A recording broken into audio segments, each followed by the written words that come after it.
क्या आप उन चीजों को भूलने से डरते हैं जिन्होंने आपको बनाया है?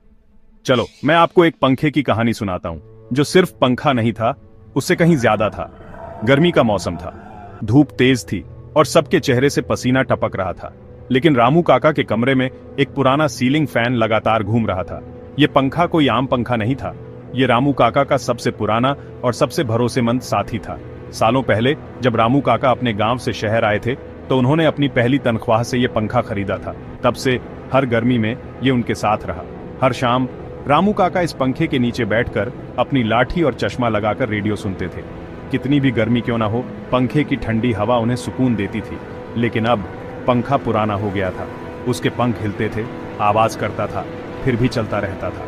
एक दिन रामू काका के पोते छोटू ने पूछा, दादाजी ये पुराना पंखा क्यों नहीं बदल देते? हमारे पास अब नया एसी है। रामू काका मुस्कुराए, ये सिर्फ पंखा नहीं है बेटा, ये मेरी जवानी का साथी है।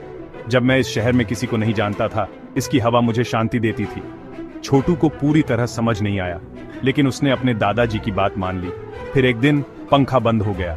कितनी भी कोशिश करो, वो फिर से शुरू नहीं हुआ। एक इलेक्ट्रीशियन ने उसे खराब घोषित कर दिया। रामू काका का दिल टूट गया। ये देखकर छोटू ने चुपके से एक फैसला किया। उसने दूर दूर तक ढूंढा और एक पुराने मैकेनिक को ढूंढ निकाला जो ऐसे पंखे ठीक कर सकता था।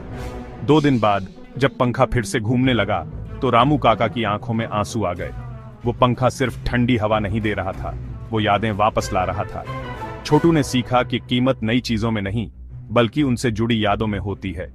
उस दिन से वो पंखा सिर्फ एक मशीन नहीं था, वो इतिहास का एक जीवित टुकड़ा था, रामू काका की जिंदगी का एक हिस्सा।